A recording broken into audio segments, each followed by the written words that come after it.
Guys, welcome back to my channel. So today I'm going to meet another YouTuber. I'm doing a collaboration with her, Talk with Damaris. That's the name of her channel. I'm going to put it on the screen so you guys can go and subscribe to her channel. So we're actually filming at her place and I'm 1 hour late. So yeah, we're going to talk about housing in Lagos. I'm already at her place and she hasn't even started her makeup. But yeah, I guess I can cut her some slack because I'm actually 2 hours late right now. So guys, this is Damaris and I'm going to be putting up her channel on the screen. Yeah. So we actually met back in May and I had no idea she was a YouTuber. We just exchanged contacts. Yes. And I was like, oh, she's a young YouTuber like me too. We have about the same subscribers. Yeah. Why don't we just do a collaboration? And we've been planning it since May and we're in November right now. It's been a long time coming. We're finally here. And we have a very, very important topic to share with you guys today. We're going to be talking about housing and transportation in Lagos. Something that has become gold in this Lagos, because first of all, Lagos is overcrowded and it's overrated. I think that's the word to use. Lagos is overrated. Is it though? Yeah. Lagos is overrated. What is in Lagos exactly? No, if you're talking about opportunities, I don't think it's screw the opportunities. People are not allowed. Screw the opportunities. How people eat? No, minus that. I'm just saying it's overrated. Yes, the opportunities here are just opportunities and stuff, but that's about it for real. I feel like this is a topic that all of us can relate to, and especially as young adults living in Lagos, Nigeria. So last year when I was about moving out, those of you that have been consistent with me, you guys know my journey after the lockdown when I was trying to get a place, and I had to look for a place that was in between the two ends of Lagos. There is the beggar side and there is the Ajah Lekki side.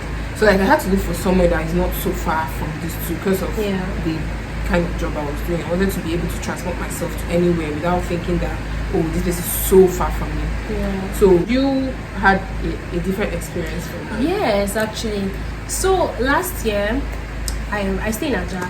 So last year, before I could get this place, I was staying somewhere else around the same access before I got this place. And before I could get this place, I had to look at about 20 houses. No jokes. I think more than 20 houses, because is either this particular house has no kitchen, this house has little kitchen, this road is very bad, inside the estate is very far, but the price is really, really, really outrageous. I was looking for a 1-bedroom, a room and parlor, and they're telling you 750,000 naira. Wow. They're telling you a total package 850. They're telling you, in fact, some of them up to 900,000 naira. And then what is room and parlor? I'm telling you, and this is not Lekki.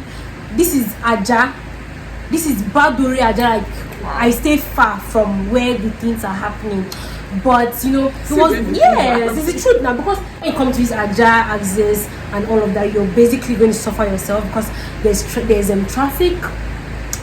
The houses the traffic. It's so inconvenient, for crying out loud. And what I'm just trying to say is that it's really difficult to finally get this place that it's way better than every other thing I saw, and the price actually kind of made sense, right? Yeah. But what I mean is that if I want to live here, because definitely I'm going to live here.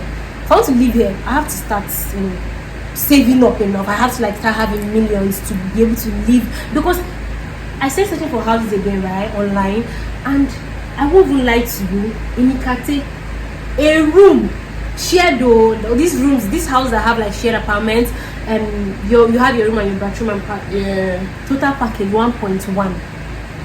Why? One room. You're going to share your kitchen, for real. I saw someone post something 3-bedroom, but for each room you guys are going to be share the apartment. Yes, but you guys are just going to be sharing the kitchen. Each room is going to have its toilet and bathroom. So for each room, that was last year around June, each room was going to be 650. I was not wait, 650 just to stay in a room with toilet and bathroom. And you're going to be paying for light though, you're going to be paying for water and stuff like that. Security. That doesn't even make sense at all, because it's just like, why? Do you know, I asked people that have stayed in Lagos. I moved to Lagos like 2 years ago. So I asked people that have stayed in Lagos and all that, like, why they're telling you 1 point something for a single room. Just imagine you want to go and get a 1-bedroom there, you're paying up to 2 million naira, but for what exactly? It is so outrageous. See, I tell people, when I tell people like I don't even leave my house, I leave my house for like once in a month. People don't believe, because like I have a lot of, not like a lot, but like I post pictures and I feel like I go out every day, but I leave my house like once in a month, except it's very, very, very important. Why do I do that? Because like I said, I stay far, and there's this traffic that is like is always on the steady, and it's just really crazy. And then thirdly, transportation is costly, my dear. And you know the funny thing, it's not even about Bolt or Uber. I'm not even talking about that, because that one now they have their own madness on their own. There's always surge, increased demand and stuff. We're gonna get to that. But I'm talking about normal Danfo. You've entered Danfo. Yes. Danfo is expensive. From here to Lekki phase 1, 500 naira. Why? Why do I have to pay 500 naira to enter a Danfo? It's outrageous for me. Like, I'm amazed. We're going to be giving like the reasons we think, and some of them are actually very valid. I feel like most of them very valid. Why the houses in Lekki are overpriced. Houses everywhere, like housing in Lagos generally. Even on the mainland, it's crazy. Even on the mainland is really, really crazy, and it's because of the population, people that are like coming to Lagos, because this is the land of opportunities according to them. But it's actually not a lie. That's very true. But it's still overrated. I won't take that back. Lagos is overrated. Okay. Yeah. Don't come to Lagos. Don't, please change your mind. Don't try it. You can go here to spend money, Shan. Spend your money somewhere else. Something. The first reason is actually classism. I have a friend that lives in London, and that was like the first thing he talked about when he got to Lagos. Like, comes and he goes, and he talks about the classism so much. Like, everybody wants to show the other person that they are richer. Yeah. Everybody Competition. it's too much. Everybody wants to, even things that people literally buy things on credit because they're trying to like let you know that they can afford this thing. Yeah. And it just is so crazy, because when everybody, like, I go to the market, the prices are inflated because of this particular reason. Like, everybody is just trying to prove that they have money, and it's like there's so much money in circulation, and the prices just keep going up and up and up. Right now, the middle class is becoming the lower class. Yes. Literally. And the rich keeps we can barely afford so many things. Even now. food to eat. Food is now like the most expensive. Gold right now. In Nigeria right now. Crazy. Okay, so another reason we think this is happening is because, you know, we have really big boys and girls in boys and girls in if you know what we mean, right? We have really big boys and girls on this part of the island, and because they can afford it now, so these realtors will always put money, will always, you know, put these prices in. I feel like we should like explain to them what we mean by big boys and girls. Well, you know, like the girls that have, you know, men in upper echelon, funding them and stuff, and they can afford these houses, and then the guys that, you know, into fraudulent stuff. Let me say it. The guys that are into fraudulent stuff, that they want to, they're showing you guys that they have money, they've arrived.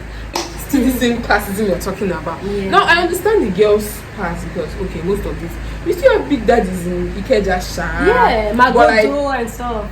Even if you have big daddies in Ikeja, a lot of them will still want to like come to Lekki just to have that title. I stay in Lekki. And once you say I stay in Lekki, the man is already calculating how much is her rent. What kind of money will I give her to entice her? Yeah. So like that is already like some of them even like, even if they're not staying in Lekki, they'll still like just to get more money out of you. So I'm not trying to judge anybody. I'm not trying to everybody facing your hustle, I'm just saying, but this is why that reason these houses keep increasing on this part of Lagos, because these realtors, they feel like so they work now. Imagine I'm a realtor and I finish building a house and I put the price at like 145 M, and you have people are rushing it. Some people are even telling you, give it to me, I'll pay you more. When I build that house, how much do you think I'll put? I'll It's increasing. 200 Exactly. because I sold the other one at 145. Yeah. This one definitely will also sell. Yeah. So it's part of the reason. And it's just really crazy. Another reason these houses keep the prices of like price of housing keeps increasing in Lekki is because of the business, like the way business is booming here. I attended a real estate investment class last year, and they actually talked about how most parts of Victoria Island and Lekki Phase 1 has been like commercialized, and it's basically like business buildings, plazas that you're going to be seeing all around them. Before you see an estate where people are actually living, it's like quite, even inside that estate, people are still doing business inside it. So like the business is really like businesses are really booming around that area. So prices keep going up because people want to get shops in places where they know that they are going to sell. Exactly. So they don't mind paying ridiculous prices for it because they feel like they're going to still make back that money. Yeah. You know, let me check this something, like how ridiculous these prices are, right? Like as a makeup artist, if you want to like get a space, and this space, I mean, let me say there's a salon already, right? Yeah. And they have this small space where you can, you know, stay as a makeup artist in Lekki Phase 1 and stuff like that. You can be paying 100k a month, and I'm not even joking. Yes, wow. From 70 to like 100k in 1 month. Or a nail technician, you're really good at what you do, okay? And you're getting a space like these shops. You're gonna pay 70 to 100k. My friend wanted to just, the space was like as small as this, like very small space. That's really to crazy. Showcase her wigs, just to showcase her wigs in this salon. 100k in a month. Guess what is in the car? Say not even Lekki Phase 1. That means it might be more. Yeah, so it's really crazy. But the thing is, a lot of people will not even mind because businesses are booming in that area. You have a lot of audience, and when you have shops, you know, around that area. So and when people are not protesting about these prices, the people that are in charge of everything, like people that are selling stuff, people that are selling spaces, people that are renting out spaces, they'll just keep increasing the prices when people are not protesting. Because if I know that I put this particular room or shop at this particular price and nobody's buying it, I'll be thinking some of this place will just be empty for like 3-4 months. Why don't I just bring down this price, maybe by 200k or 300k, and see if someone is going to. But before you even drop price, they've rushed it. What do you expect? It will keep going up. Yeah, it will, definitely. So another thing with this increment in prices of housing in Lekki or this island area is this, right? People on the mainland, people that stay as far as Ikorodu but work on the island, why do they come that distance? It's because the jobs here on the island, they pay more, definitely. There are better job opportunities here on the island, and they have better pay. That's why you see someone coming from Bega, Ikorodu, all the way to Lekki to work. Yeah. And that's also contributing to the traffic we have on the road these days, because a lot of cars in the morning. Now I'm going to give it 2 instances. In the morning, if you're coming, we have traffic. For those of you that are coming back to Lagos to Jaye this December, you have to watch so this just video. Watch this video. Yeah, because they are timing. You have to know when you're going out. You have to know when there's traffic and all of that. For you not to spend like 7 hours on exactly. the road. So in the mornings, let me say you're coming from Aja and you work in maybe Lekki or VI. Just know you're going to stay in traffic. Except you're leaving for like 4:30. 4:30 you're still going to stay in traffic. No, not 4:30. If you're leaving by 6, you still stay in traffic. But 4:30 you're going to no. If you're leaving by 6, you're still going to experience traffic, like heavy traffic. So now let me tell you this: as you're going towards VI, there's traffic. But guess what? As you're coming, let me say you're coming from VI to Aja, there's no traffic by that morning. But at night, not 9, but like evenings, right? From 3-4, this traffic coming from VI to Aja is already piling up. Then now from Aja to VI, no traffic again. Now if you're actually coming back if you're planning to spend your December in Lagos and you're getting an apartment in maybe Keja, and then once in a while you want to come to Lekki to like see what's going on around here, you should know that in the morning from like 9, let's say 9, from like 7, going to crossing the bridge, whether it's Echo Bridge, Third Mainland, Carter Bridge, crossing the bridge, any bridge, is going to be like, the traffic is going to be like packed because people are trying to go to work. Now if you're coming back in the evening around 3, 4, people that are living in Ikorodu, all those other sites that are working in Lekki are coming back from work, so there's going to be traffic. So if you're trying to go out and if you're trying to go to Lekki and you're staying on the mainland, please sleep over. No, like if you want to go out, come around maybe 10 to 2. Whatever you're doing, please round it up. By 2 you should be going back to the mainland. Very important. But you know, we're still here, we're still grinding, we're still pushing, and all of that. Because another thing I was going to say, right, Lagos has competition. I mean, if you're a business owner, you have like 1 million people competing with you, so you just have to like know what you're doing and just pray to God for favor. There's also like a good part of it. In as much as you have 1 million people competing with you, so you also have a lot of customers. Kind of. So you just have to like check the advantages, the disadvantages, and try to know which one is more. We're still making sure we get the bag in this Lagos. Very important. Very, very important. So yeah, thank you guys for joining us today. I hope this video was very helpful for people that are trying to like move to Lagos, people that are trying to come back to Lagos for their holidays, people that are trying to like maybe come and spend some time here. So if you enjoyed this video, please give me a thumbs up and share, subscribe. Yes. Thank you very much. Bye. See you Thank you next for time. watching.